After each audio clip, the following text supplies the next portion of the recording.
大家好，我是祝龙网安装造价讲师陈兆景。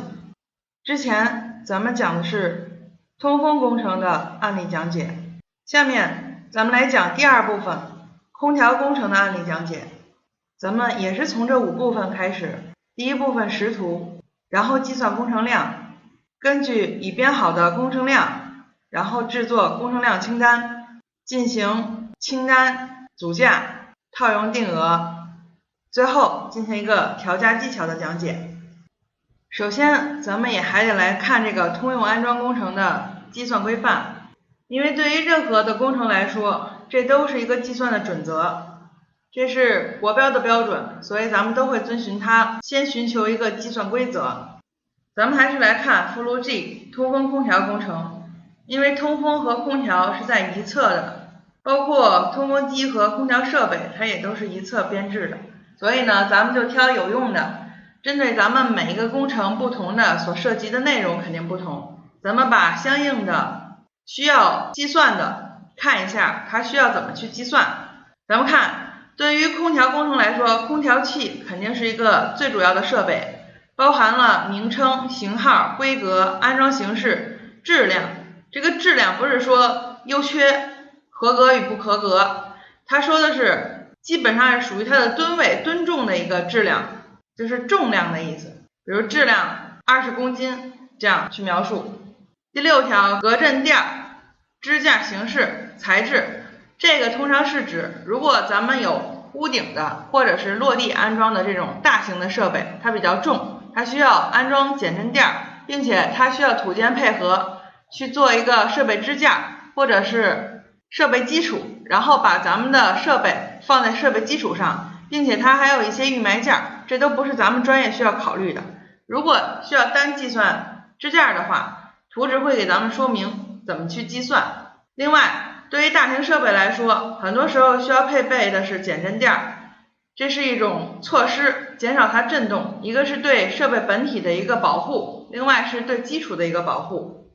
还有降噪，因为咱们现在基本工程是要求绿色节能，绿色节能的一点就是它对外界的影响要尽量的减小，不会扰民，不会声音巨大，然后导致咱们顶层住户一直都能听到屋顶上嗡嗡的声音，这是不太好的体验，所以呢基本上会有这么一个配备。另外台和组有的时候在清单的这个计量范围里面会说它是有几种的单位，通常现在新编的13清单新编之后，它有一个空调机组是放在一起的，而咱们普通的空调器，室内机的话按台去数，室外机的话有可能按台也有可能按组，这主要根据咱们的工程特点来的。另外它的计算规则是按图示数量计算，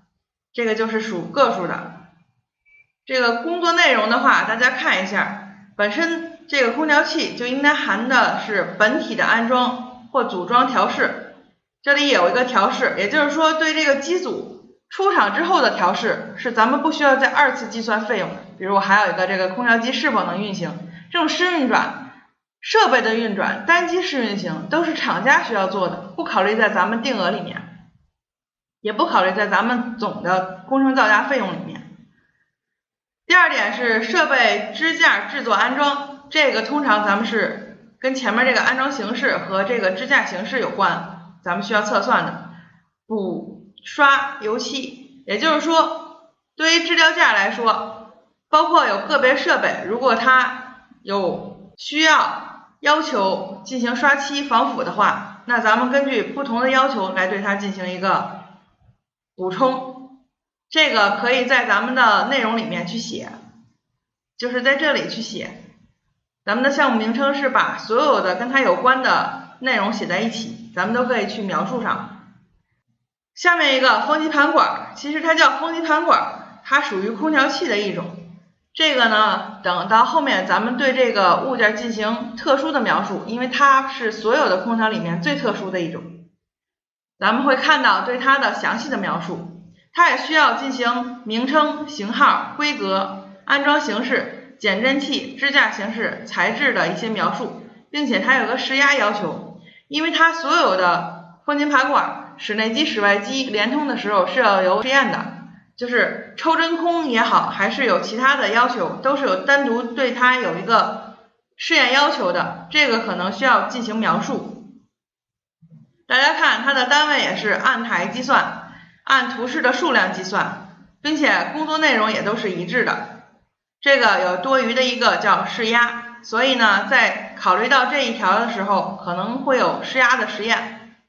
但通常来说啊，咱们普通的用 VRV 系统的或者是用风机盘管这个设备的话，是不太再进行单独的一个试压的实验的。另外这个表冷器通常咱们不单独计算也没有，很多时候在工业的时候会对这种咱们不太常见的设备进行单独描述，但是作为咱们工程来讲，常用的也就这几种。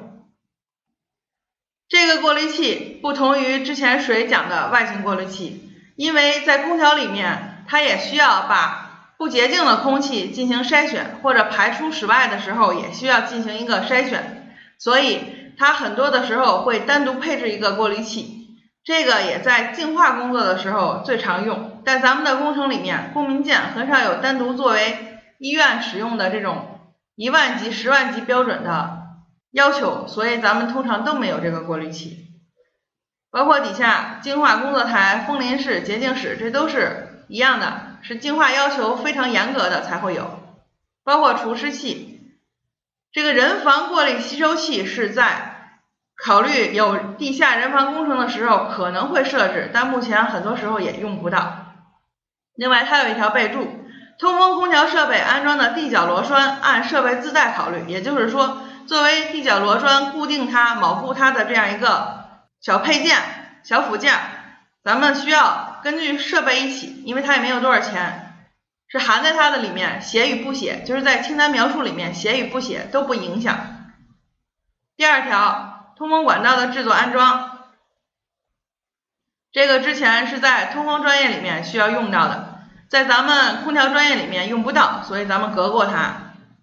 第三点，通风管道部件制作安装，这个也是在通风工程里面常用的阀门之类的部件，不在咱们空调系统里面会用到，所以咱们也不用看它。好，咱们来看一下清单的解读啊。风机盘管就是之前咱们讲规范里面有一个风机盘管，属于空调系统的末端装置，所以看风机盘管虽然它叫风机盘管，但它属于空调系统的末端，因为它比较特殊，咱们后面可以看到它的特殊的点啊。它采用水作为输送冷热量的介质，具有占少、运行调节方便等优点，同时新风可单独处理和供给，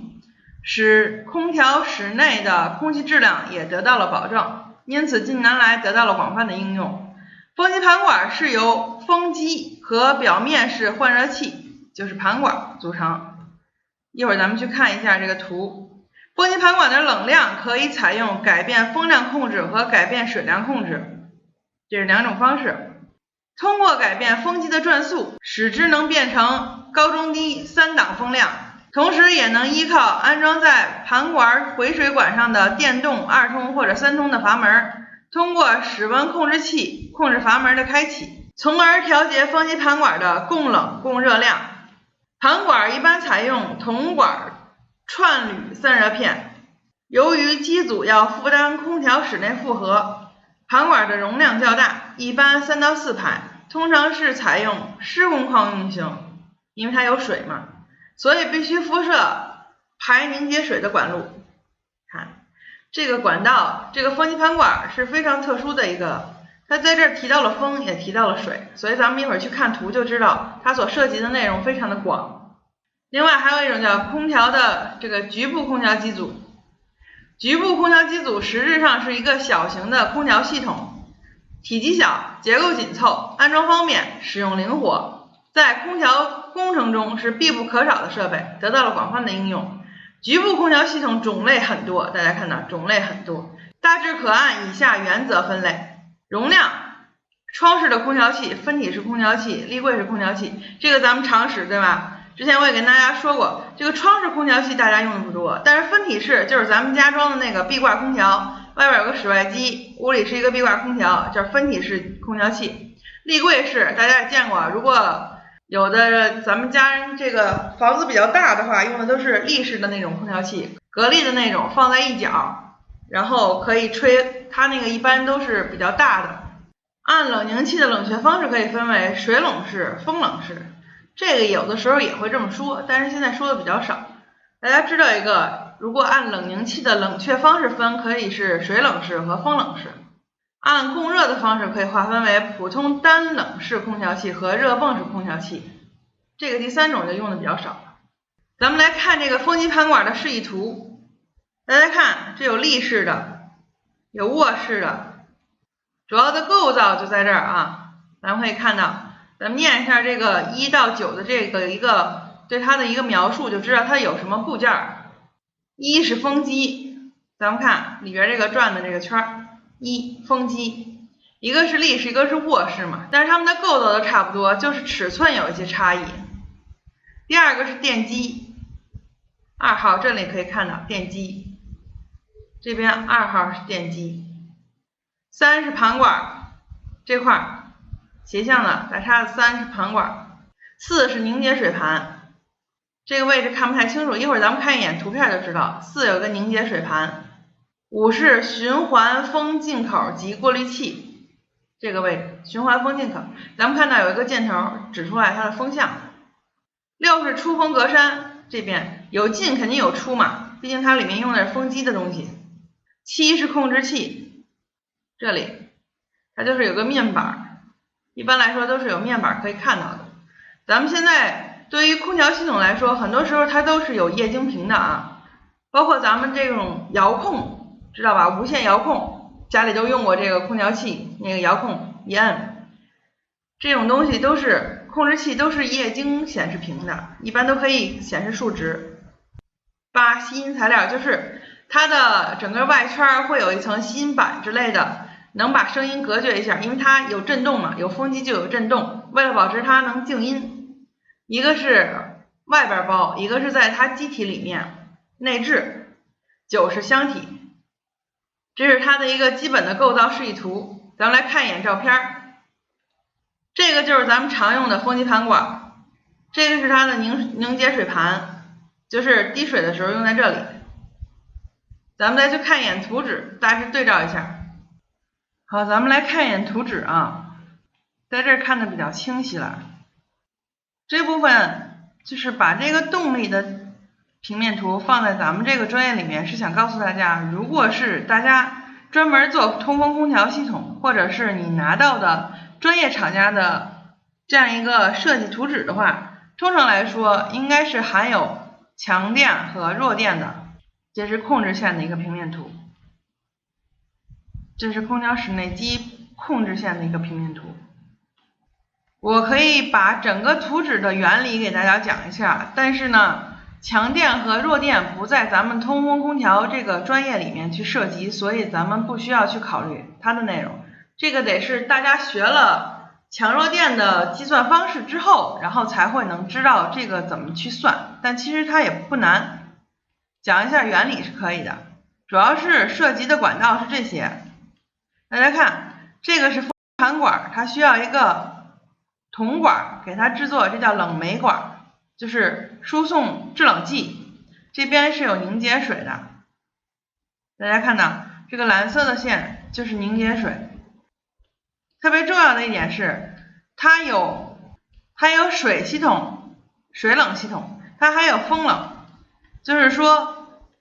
之前也跟大家讲过，说这个图咱们没有看在通风工程里面，是因为这个设备是风机盘管，但是它两端接的是风管。大家看，如果你之前看了这个通风空调专业里面对通风工程的讲解，就知道这些是风管，有风口。所以呢，风机盘管是一个很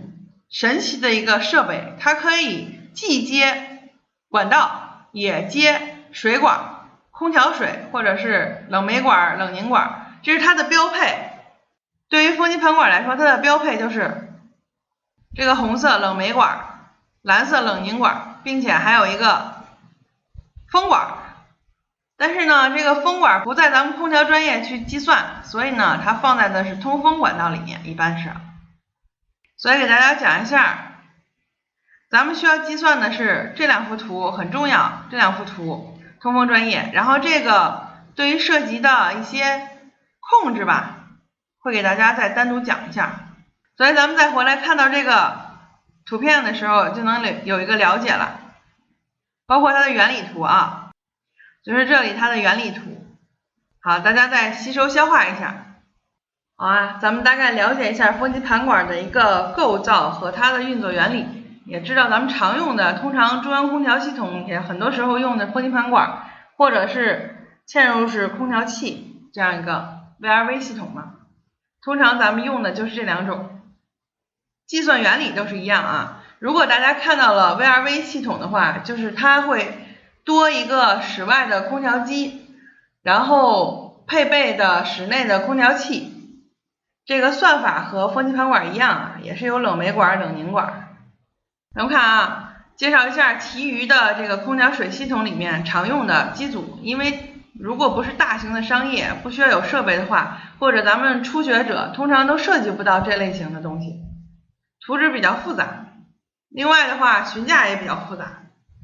不会让咱们小白先去做这类的比较有风险的内容。来，咱们看空调水系统。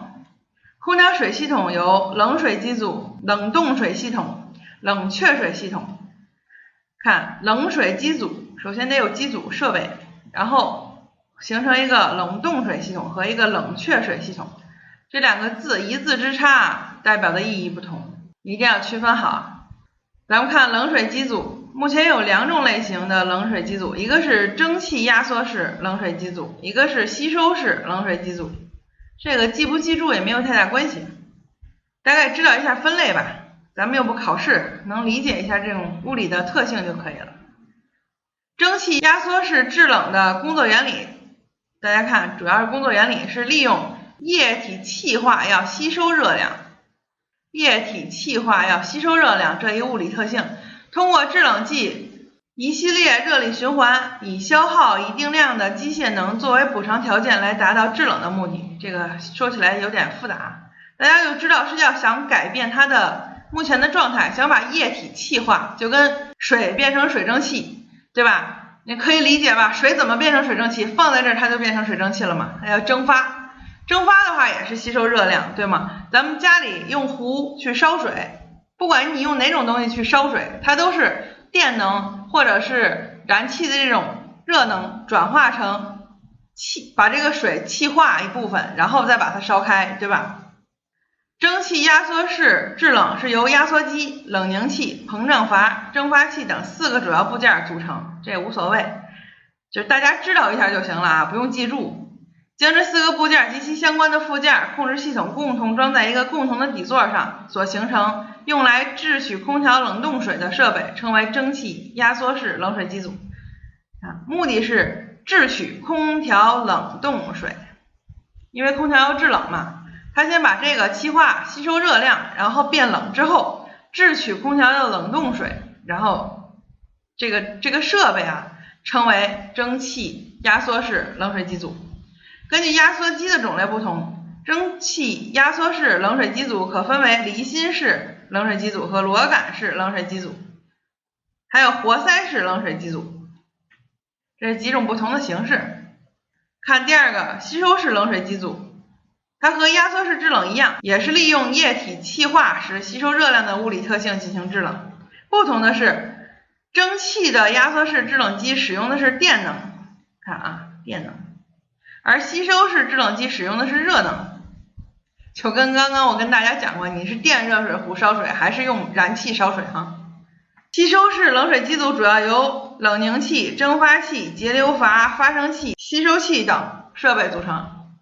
这个跟上面有一点差别，但是差别不算太大啊，有共性也有特性，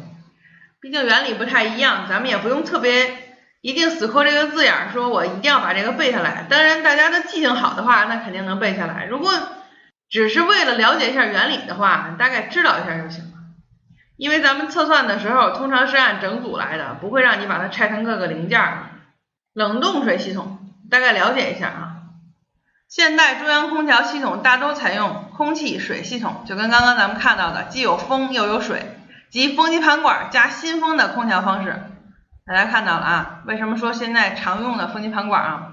房间的冷负荷主要由冷冻水承担，这种系统保证了房间的空调要求，又使得送风管路的尺寸不会过于庞大。冷冻水系统有多种分类方法，如同程和异程系统、单极循环泵和双极循环泵系统。这两种系统呢，分别介绍同程和异程系统。当冷冻水流过每个空调设备环路的管道长度相同时，称为同程系统。同程式系统水量分配和调节方便，管路的阻力易平衡，但同程式系统需设置同程管，管材耗用较多，系统的出投资较大，这个是它的一个大缺点。所以就是咱们所有的系统里面，之所以大家没有常听说或者是常见到的东西，一定是它在某一个方面很有缺陷，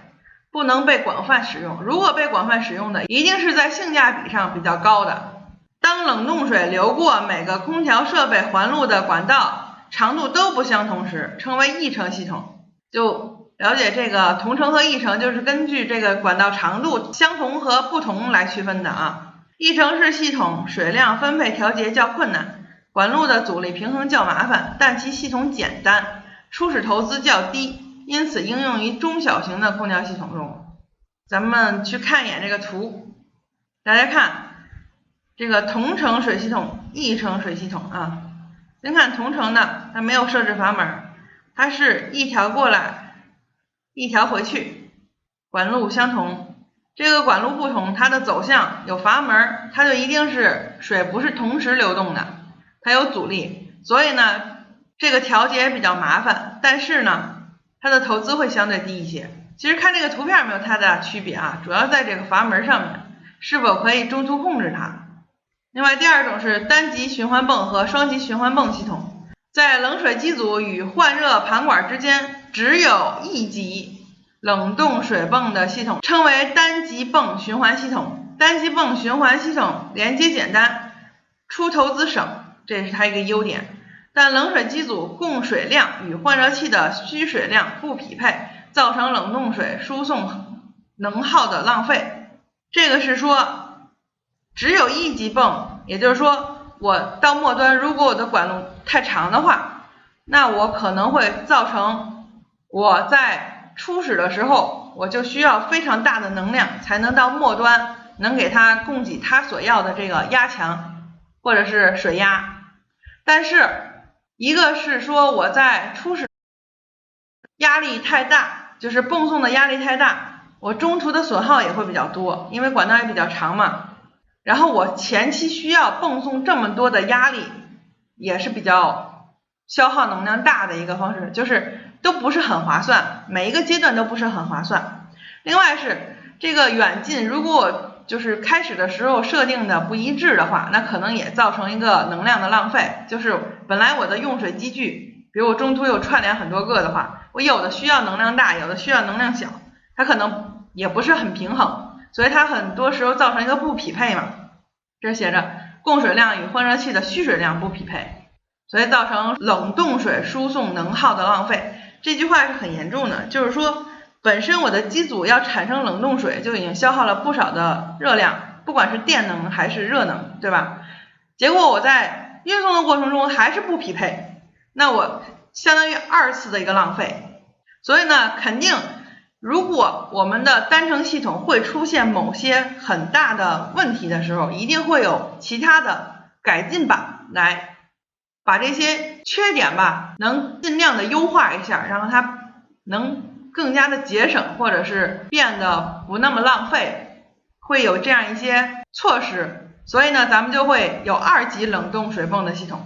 在冷水机组与换热盘管之间有两级二级冷冻水泵的系统称为双极循环泵系统。在双极循环泵系统中，一次泵就是机组侧的流量是恒定的，二次泵负荷侧流量可以十分方便的随负荷的改变而改变，从而节约冷冻水的输送能耗。咱们可以看一眼图，在这想解释一下，就是在咱们很多的设备里面，不管是冷冻啊，因为咱们锅炉房很多时候也是1次水和2次水，它很多的时候有这样一个能耗消耗的时候，会设置2级。1级的时候是恒定的，不管你是要高的低的，我不管你终端是怎么样，我就跟咱们行车似的，是有一个经济公里数，对吧？经济车速吧，就这么说，它也会测定一个经济流量，所以呢，依次泵的流量是恒定的，在它机组侧出水的这个流量是恒定的。2次泵呢是说我这块如果负荷现在需要少一点，那我泵送的就慢一点，如果我需要的负荷大，那我就泵送的快一点。它在2次泵有一个调节，也就是说它首先承接了前面的流量，然后作为一个缓冲，看到它这个位置的时候，再需要怎样的平衡后面的能耗，这也就是说能把能量较好的利用，然后尽量减少损失。咱们看一眼图，单极循环泵和双极循环泵，大家看单极循环泵，这个 R 是机组的意思，泵通常画成是这样，这个代表泵，也就是从机组然后出来一个泵，然后推送到所有的设备，这个中间的损耗是比较大。大家看这个双极循环泵系统，这个是机组，对吧？然后这说了是泵，1次泵，这是2次泵，也就是我1次泵出来是恒定的一个流量，然后等到2次泵的时候，慢慢的根据后面的需求而调整。大概看一下这个原理作用就好啊。好，咱们回来把这个冷却水系统讲一下。另外一种就是冷却水系统，刚刚咱们讲了通风空调有几种系统啊。在水冷式冷水机组中，为了使冷却冷凝器，这是2种啊，冷却水能循环利用，就是说在水冷式的冷水机组中，为了使冷却冷凝器的冷却水，其实就是为了使冷却水能循环利用啊，必须设置冷却水系统。冷却水系统包括冷却水管道系统、冷却塔、冷却水泵，其实原理跟刚刚的差不多，就是冷却塔、冷水机组冷却塔，它的作用原理都相似啊，目的都是一样的。大概了解一下这几种系统，咱们不是对空调比较陌生嘛，知道一些这个专用名词，大概也就能了解一下这个整个专业涉及的内容了，只是做一个原理的介绍。咱们也不去搞维修，也不需要精通它的机械设备的构造原理，咱们作为预算来说，大致知道一下它的运作原理就可以了。